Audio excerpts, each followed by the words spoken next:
Romains 8, verset 1. Il n'y a donc maintenant aucune condamnation pour ceux qui sont en Jésus-Christ. Ce dont on va parler aujourd'hui, c'est ce qui a été cité lors de l'émission précédente, à savoir la nouvelle naissance. Je me permets de vous rappeler le verset clé, Jean 3,3. En vérité, je vous le dis, si un homme ne naît de nouveau, il ne peut voir le royaume de Dieu. Et c'est suite à cette nouvelle naissance que la condamnation tombe de façon inexorable. Alors, si vous le voulez, on va aller voir maintenant au tableau comment ça s'est produit, et pour ça, on va se référer au livre de la Genèse pour nous montrer comment les choses se sont séparées.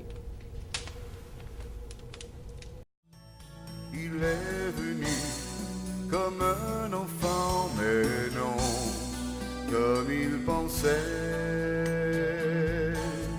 Lion de Judas, agneau de Dieu, glorieux conquérant, homme de douleur, lion de Judas, cloué aux mains, puissant rédempteur, précieux sauveur.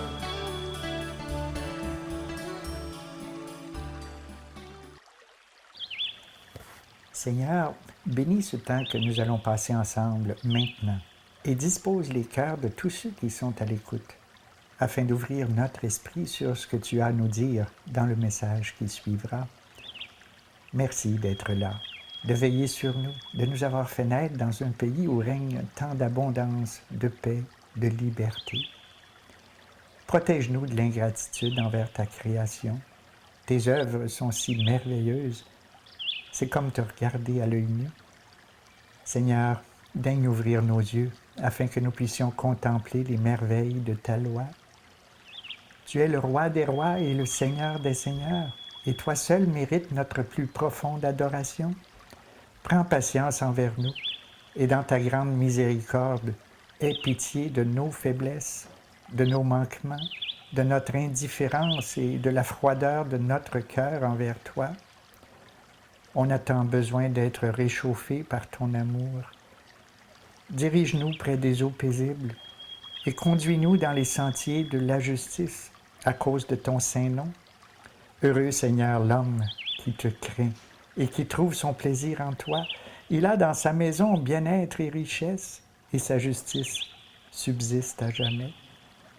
Toutes tes ordonnances sont véritables, conçues avec fidélité et droiture, et tu nous as envoyé la délivrance par la vie, la mort et la résurrection de ton Fils. C'est pourquoi, Seigneur, tout notre espoir est en toi. Amen. Salutations à chacun d'entre vous. Avant de débuter ce laborieux projet, il faut se souvenir aussi que le premier principe d'étude biblique est celui-ci. Et tâchez de retenir cette phrase-là. J'ai un petit peu eu de misère au début à la retenir, mais maintenant c'est chose faite, elle est emmagasinée. Si ce que tu lis fait du sens, ne cherche pas d'autre sens si tu ne veux pas tomber dans le non-sens. C'est bien important parce qu'il y en a parfois qui ont le don de faire avec une chose simple, une chose compliquée.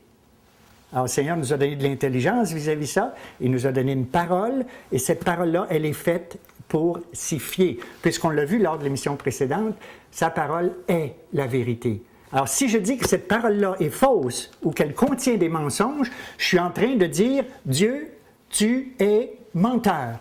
Et jamais, personnellement, en tout cas, j'oserais faire ça. Alors, soyons prudents vis-à-vis de ça et acceptons ce livre-ci, comme le dit la parole de Dieu dans 2 Timothée 3,16. Hein? Cette parole est inspirée de Dieu et utile pour enseigner, pour convaincre, pour corriger. Donc, pour connaître exactement cette nouvelle naissance dont il est parlé dans le Nouveau Testament, il faut retourner dans l'Ancien. Parce qu'il y a eu une brisure quelque part, il y a eu une cassure où l'homme a perdu le cadeau le plus précieux qu'il avait, que Dieu lui avait donné lorsqu'il a créé Adam et Ève. C'est-à-dire, il a perdu sa liberté. À cause de quoi? À cause du péché. De quel péché? Tout simplement de la désobéissance. Alors, on va maintenant regarder sur le tableau où est-ce et comment est-ce que ça s'est passé? Alors, au commencement, Dieu. OK? Dieu est le Père, puisqu'il est le Créateur, et il est aussi le Père de la vérité. OK? Et Dieu dit à travers de sa parole, il dit, faisons l'homme à notre image, selon notre ressemblance. Et c'est ici que Adam et Ève s'amènent. OK? Alors, on parle de la création de nos premiers parents. Parce qu'évidemment, on découle d'une souche. Et Adam et Ève sont nos premiers parents. Maintenant, quel est le plus beau cadeau qu'Adam et Ève ont reçu dès leur création? Rien de moins que la vie éternelle. OK? Alors, il faut bien retenir ceci, parce que la cassure s'en vient, parce qu'on ne sait pas pourquoi, et la majorité d'entre nous ignorons tout à fait qu'on n'a rien à faire pour être perdu, mais quand on vient au monde, on est déjà perdu. Alors, la seule solution qu'on peut prendre, c'est une solution qui est salvatrice, c'est-à-dire la nouvelle naissance dont je vous parlais tantôt. C'est le seul choix, dans le fond, qu'on a à faire. On n'a pas le choix, on n'a pas à choisir entre est-ce que je vais être sauvé ou est-ce que je vais être perdu. Alors, la question qui se pose, c'est est-ce que je veux être sauvé, puisque je suis déjà perdu? Parce que si je ne reconnais pas mon besoin d'un sauveur, c'est-à-dire le fait que je sois perdu à cause de mes péchés, alors, comment est-ce que je peux être sauvé? Comment est-ce que je peux avoir besoin d'un sauveur si je ne reconnais pas que je suis pécheur et que je suis perdu? Alors, c'est impensable. Alors, qu'est-ce qui nous fait dire que nous sommes perdus? Bien, c'est toujours selon ce que je suis en train de vous démontrer ici. Alors, Dieu dit, faisons l'homme à notre image, selon notre ressemblance. Adam et Ève arrivent, on résume, et avec ça, il leur donne la vie éternelle. Mais maintenant, il y a quelqu'un qui s'amène pour jeter un beau grand nuage noir sur tout ça. Ce qu'on appelle l'ennemi, le malin, le diable. Et voici ce qu'il dit à Adam et Ève. Après la pause. Mais avant de vous citer ce que l'ennemi est en train de faire croire à Adam et Ève, j'aimerais vous citer le verset de Genèse 2 au verset 16 plutôt. L'Éternel Dieu donna cet ordre à l'homme. Il dit, tu pourras manger de tous les arbres du jardin, mais tu ne mangeras pas de l'arbre de la connaissance du bien et du mal, car le jour où tu en mangeras, tu mourras certainement. La première chose qu'on remarque, on ne voit aucune pomme dans l'Ancien, dans ce passage. Il est dit, et on parle d'un fruit. Alors il dit, tu peux manger de tous les fruits, mais tu ne mangeras pas de l'arbre de la connaissance du bien et du mal, car le jour où tu en mangeras, tu mourras certainement. Alors il est intéressant de constater que ça n'a rien à voir avec la sorte de fruit. Il s'agit de l'arbre de la connaissance du bien et du mal. Alors, c'est là que le malin s'amène, parce qu'il faut se souvenir, là, si on oublie ça, on perd tout ce que je veux vous faire comprendre par la suite. Dieu a dit, si tu désobéis et si tu manges de l'arbre fruitier que je t'ai interdit, tu mourras certainement. Si on perd ça de vue, on ne sait pas et on ne comprendra jamais pourquoi, quand on arrive au monde, pourquoi est-ce qu'on est perdu. C'est important parce qu'encore une fois, l'Écriture, elle est très nette et très précise dans ce qu'elle veut nous montrer, nous enseigner. Et si on perd ça dès le début, on ne comprendra jamais pourquoi notre foi doit reposer sur la véracité de l'Écriture. OK? Alors, je retourne à mon verset de ce que le malin cite. Alors, évidemment, ils ont entendu ce que Dieu a dit, ils ont entendu l'ordre, et maintenant, regardez la réplique de l'adversaire. Genèse, chapitre 3, au verset, et on peut commencer, je pense, parce qu'on a un petit bout de lecture, on peut commencer au verset 1. OK? Genèse 3, verset 1. Alors, le serpent était le plus rusé de tous les animaux des champs que Dieu avait fait. OK? Alors, il dit à la femme, regardez bien comment il y a le tour, hein? Il est en train de semer le doute, là. Il dit, Dieu a-t-il réellement dit, vous ne mangerez pas de tous les arbres du jardin? Là, il sème le doute dans la tête d'Adam et Ève. La femme répond au serpent, nous mangeons du fruit des arbres du jardin, mais quant au fruit de l'arbre qui est au milieu du jardin, Dieu a dit, vous n'en mangerez point et vous n'y toucherez point de peur que vous ne mouriez. » Alors, ils sont parfaitement au courant de ce que Dieu a dit.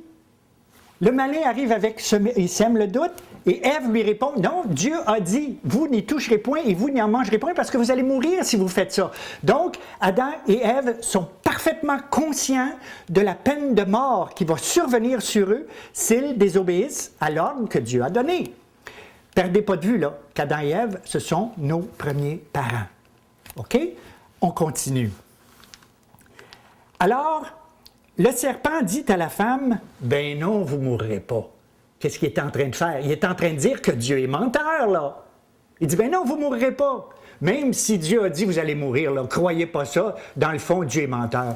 Il dit, « Ben non, vous ne mourrez pas. Mais Dieu sait que le jour où vous en mangerez, vos yeux s'ouvriront et que vous serez comme Dieu, connaissant le bien et le mal. » Alors, il fallait que lui, dans sa ruse, donne à Adam et Ève une raison de douter de la parole de Dieu. Il dit, ben non, Dieu sait que si vous en mangez, vous allez devenir quasiment son égal. Là. Alors, le même péché que lui a commis. Alors, il le sait. Alors, c'est pour ça. Alors, imaginez-vous à la place d'Adam et Ève. Ah, c'est pour ça qu'il ne veut pas qu'on en mange, parce qu'il ne veut pas qu'on soit son égal. C'est pas parce qu'on va mourir. Là, le doute est semé. Et il n'y a rien de pire que le doute. La femme vit que l'arbre était bon à manger et agréable à la vue, et qu'il était précieux pour ouvrir l'intelligence. Qu'est-ce qu'elle fait? Elle prend de son fruit, elle en mange, donne un coup de coude à son mari, tiens, goûte-moi ça toi aussi, et il en donne à son mari qui était auprès d'elle, et il en mange lui aussi. Regardons maintenant ce qui se produit. Dieu dit, si vous en mangez, vous allez mourir. Adam et Ève en mangent. Quelle est la conclusion de ce que je viens de dire? Dieu ne peut pas se renier dans ce qu'il dit. Dieu n'est pas menteur. Dieu est véritable et Dieu est obligé de respecter sa propre parole. Alors Adam et Ève en ont pris, ils ont préféré croire le diable que de croire Dieu. Alors qu'est-ce qui est arrivé? Bien là, on retourne à notre tableau après la pause et je vous explique exactement ce qui s'est produit. Alors pendant la pause, je me suis sauvé un peu de temps. Alors, j'ai dessiné mon tableau au complet afin de ne pas perdre le temps dans les dessins. Alors, voyez-vous, je voudrais commencer par ce qui est arrivé, la conséquence de leur désobéissance. Alors, Adam et Ève ont désobéi, ont pris Dieu pour menteur en quelque sorte. Alors, qu'est-ce qui arrive? Adam et Ève perdent la vie éternelle. Il est impensable de continuer à avoir la vie éternelle en étant pécheur. Je ne vois pas un meurtrier, un menteur, un calomniateur, un voleur rester de ce côté-ci et avoir la vie éternelle. Une vie éternelle dans le péché, c'est impensable. Alors, il faut nécessairement ici que Dieu accomplisse la parole qu'il a dit. Si vous désobéissez, si vous mangez de ce fruit, vous allez mourir. Alors, Adam et Ève, à cause de la parole de Dieu, Adam et Ève, qui avaient la vie éternelle, maintenant perdent cette vie éternelle et s'en viennent dans un état de mort. Autrement dit, il y a un âge de fixé sur eux. OK? Maintenant, ils vont mourir. Ça ne veut pas dire qu'ils sont morts à l'instant même, mais il y a un âge. Comme nous, aujourd'hui, on a un âge pour mourir. Alors maintenant, un âge était fixé sur les personnes d'Adam et Ève. OK? Alors, qui gagne? Non pas la guerre, mais la première manche, c'est le diable. Pourquoi est-ce qu'il gagne la première manche? Parce qu'il est premièrement le père du mensonge et qu'il a réussi à faire chuter Adam et Ève. Je cite mon verset ici de Jean 8, 44. Toujours pour vous prouver ce que j'avance, que ça ne vient pas de moi, afin que vous ne m'accusiez pas. Si vous avez quelqu'un à accuser, c'est ce livre. Hein? C'est pas moi. Alors voici ce qu'a dit ce livre, au Jean 8, au verset 44. Vous avez pour père le diable, et vous voulez accomplir les désirs de votre père. Il a été meurtrier dès le commencement, et il ne se tient pas dans la vérité parce qu'il n'y a pas de vérité en lui. Lorsqu'il profère le mensonge, il parle de son propre fond, car il est menteur et le père du mensonge. Et je cite entre autres cet autre verset qui nous montre sous quelle domination on se trouve à cause du péché et à cause d'Adam et Ève, là. 1 Jean 5 au verset 19. Nous savons que nous sommes de Dieu, pour ceux qui ont fait le pas là, de faire de Jésus-Christ le Seigneur de leur vie, qui sont nés de nouveau. Alors nous savons que nous sommes de Dieu et que le monde entier est sous la puissance du malin. Alors vous voyez, à cause du péché, on est ici, Adam et Ève sont passés sous la puissance du malin. Ils ne sont pas des créatures du diable. Ils sont sous sa domination, sous sa puissance, parce qu'ils ont consommé le péché. Alors, le diable est là, Adam et Ève, dans un état de mort. Maintenant, quand vous regardez l'ensemble du tableau, nous, de quel côté on se trouve? De ce côté-ci ou de ce côté-là? Nos premiers parents, Adam et Ève. Nous sommes issus d'Adam et Ève, donc nous allons connaître aussi la mort, au même titre que nos premiers parents l'ont connu, ils sont morts eux aussi. Alors, voilà, notre état est ici, et c'est pour ça que nous mourrons, à cause du péché de nos premiers parents. Et nous avons hérité de la même nature qu'eux. De la même façon que le loup, hein, quand il fait sa petite famille, ben, c'est pas des minous. Ce n'est pas des bêtes qui vont miauler, ils vont hurler. Pourquoi? Parce que leur nature et leurs parents, ce sont des loups et des louves. Alors leur nature, c'est d'hurler. Alors c'est la même chose pour nous. La nature de nos premiers parents, c'était le péché et nous avons hérité de la même nature que nos parents. Nous sommes pécheurs et nous sommes perdus en naissant à cause de la nature de nos premiers parents qui étaient pécheresses. OK? Si, et je dis bien si, nous reconnaissons ça et que nous demeurons sous ce côté-là, sous l'emprise ou sous la domination du malin, qu'est-ce qui nous arrive? Bien, il nous arrive que notre finalité, hein, si nous ne prenons pas position, puis qu'on se fout de l'Écriture et puis qu'on dit, bien écoute, moi je veux rien savoir de Dieu, je veux rien savoir de tout ça, c'est votre droit et Dieu respecte votre choix. D'ailleurs, dans le Deutéronome, il le dit, hein, je mets devant toi la vie et la mort. Mais il dit, je t'en prie, choisis la vie, va pas choisir la mort. C'est de là que c'est une question de foi. Je le répète, la foi vient de ce qu'on entend et ce qu'on entend vient de la parole de Dieu. Voyez-vous? Alors, notre foi doit reposer sur ce que l'Écriture dit. Alors, si on reste de ce côté-là, notre finalité, c'est les temps de feu. Ah, ça existe! Je n'ai rien inventé. Je vous lis encore une fois le verset. C'est Apocalypse, chapitre 20, au verset 15, qui dit ceci. Quiconque, n'importe qui là, quiconque, on met notre nom là si on ne veut rien savoir de tout ça, quiconque ne fut pas trouvé écrit dans le livre de vie, fut jeté dans l'étang de feu. Apocalypse 20, au verset 15. Encore une fois, je n'invente rien. Ne m'accusez pas de fabuler de grâce. Alors, Apocalypse 20 au verset 15, l'étang de feu est là. Alors, si je reste encore une fois de ce côté-là, voilà ce qui arrive, et c'est là qui est ma finalité. On est perdu pour l'éternité. OK? Alors, si, par contre, on décide de dire, ben, Maï, j'ai pas envie de finir mon éternité, en quelque sorte, en enfer. Hein?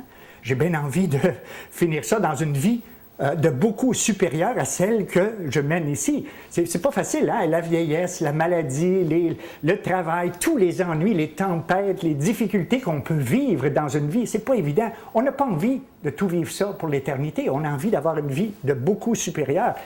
Et elle va l'être si on fait ce que l'Écriture dit. C'est de là que la croix arrive. OK? Je me permets de vous citer le verset de Jean 14, 6.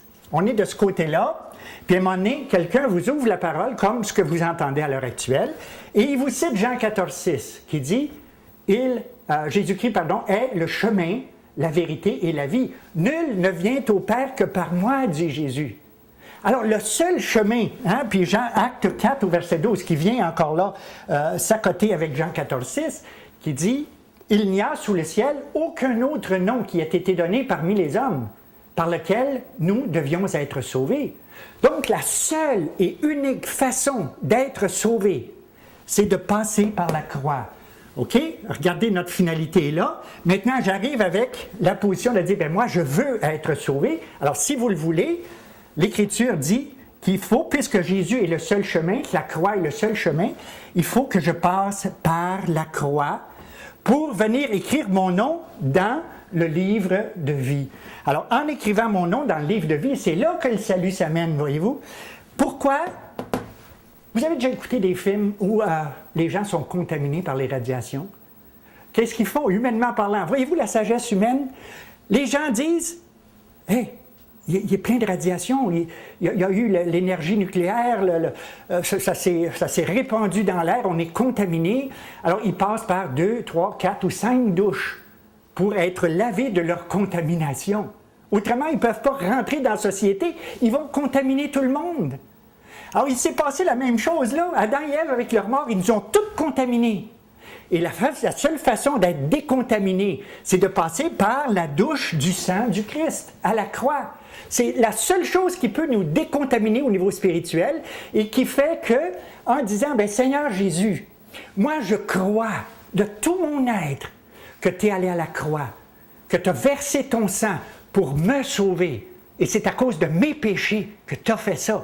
Alors Seigneur, pardon de tout mon cœur, comme je l'ai cité dans la première émission, pardon de tout mon cœur d'avoir fait ça. Je ne savais pas ce que je faisais. Mais lave-moi, Seigneur, lave-moi de tous mes péchés. En faisant ça, cette prière-là dans votre cœur, pas avec votre cerveau, comme je l'ai dit, avec votre cœur, qu'est-ce qui arrive? C'est que vous passez par ici. Vous évitez les temps de feu, vous passez par la croix parce que c'est le seul chemin, la vérité et la vie, et nul ne vient au Père qui est ici, sans passer par la croix. Alors, qu'est-ce que vous faites ici? Vous en venez ici, et vous écrivez votre nom dans le livre de vie. Et en écrivant votre nom dans le livre de vie, parce que vous avez cru, qu'est-ce qui arrive? Romains 8, 1. Il n'y a donc maintenant aucune condamnation pour toi qui est passé par la croix, qui a fait de Jésus-Christ le Seigneur de sa vie, qui s'est repenti de ses péchés du plus profond de son cœur. Et l'Écriture le dit, je le répète encore une fois, c'est tellement important. Il n'y a maintenant aucune condamnation pour ceux qui sont en Jésus-Christ. C'est quand même incroyable, mais c'est pas si compliqué que ça à comprendre, ce me semble. Encore une fois, il faut que je le répète. Ne prenez pas mes paroles. C'est pour ça que j'ai écrit tous les versets. Allez les visualiser vous-même, de façon à ce que, encore une fois, vous ne m'accusiez pas de fabuler. J'ai fait ça, moi, il y a 25 ans, encore une fois, et quand j'ai visualisé ces versets-là, je dis, mais Mike, je suis perdu, moi. Je suis perdu. Si ce livre-là est vrai, je suis carrément perdu. Alors, quand je me suis amené, puis que j'ai visualisé tous ces versets-là, que par la grâce de Dieu, il m'a été donné de saisir, de comprendre ce qui m'arrivait si je restais de ce côté-là. Et Dieu sait que ce n'est pas parce que j'étais nécessairement peureux, ou comme j'en ai entendu plusieurs, ouf, quand je serai de l'autre bord, ils feront ce qu'ils voudront avec moi. Le problème, c'est qu'on doit décider avant de mourir. Une fois mort, il est trop tard. Je pourrais vous citer, si j'avais le temps, des tas de versets pour vous montrer qu'il faut décider de son vivant. Une fois mort, il est trop tard. Les morts ne décident plus rien. On voit ça dans le livre des Ecclésiastes, en passant. Alors, c'est important de réaliser ça. Alors, quand on est passé, on a écrit notre nom dans le livre de vie, on ne peut plus sortir de là. En d'autres termes, le salut, une fois acquis, ne se perd pas. Jean 10 au verset 28, j'ai écrit ça quelque part ici, là, Jean 10, 28, qui dit, et je vous prends dans ma main, personne ne va vous ravir de ma main. Voyez-vous, la sécurité éternelle, il nous donne la vie éternelle et personne ne pourra jamais nous ravir de sa main. Jean 10 au verset 28. Ici, ça c'est notre sécurité éternelle. Et en faisant ça, dans 2 Corinthiens 5 au verset 17, la parole de Dieu dit, « Vous êtes maintenant une nouvelle création. Les choses anciennes sont passées. Voici maintenant, depuis que votre nom est écrit dans le livre de vie, toutes choses sont devenues nouvelles. » C'est assez merveilleux, assez extraordinaire de constater ça. Alors, voyez-vous, 1 Jean 5,13, une fois qu'on a fait ce pas-là, 1 Jean 5,13 qui dit ceci, je répète, on commence au verset 12. « Celui qui a le Fils a la vie. Celui qui n'a pas le Fils de Dieu n'a pas la vie. Je vous ai écrit ces choses afin que vous sachiez que vous avez la vie éternelle, vous qui croyez au nom du Fils de Dieu. » Alors, le plus simplement du monde, quand on ne veut pas compliquer les choses, mais qu'on veut prendre la parole de Dieu telle qu'elle est écrite, sans aller au-delà de tout ce qu'on peut entendre encore aujourd'hui, où c'est compliqué, c'est pas comprenable. Vous avez vu la simplicité de l'Écriture. Je vous encourage de tout mon cœur à méditer sur ce que vous venez d'entendre. Je pourrais vous en parler encore de ça, juste de ça pendant, mais le temps m'est compté. Alors, je suis obligé de faire un petit peu rapidement. Alors, j'espère que vous avez saisi quelque chose et que vous allez vraiment faire de Jésus-Christ le Seigneur de votre vie, afin d'hériter de la vie éternelle, telle que promise par lui. Et Dieu ne reviendra jamais sur sa parole. Alors, on revient après la pause.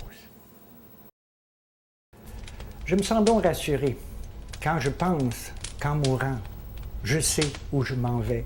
Non pas parce que je suis meilleur qu'un autre, mais de savoir où on s'en va. C'est le point crucial de notre vie.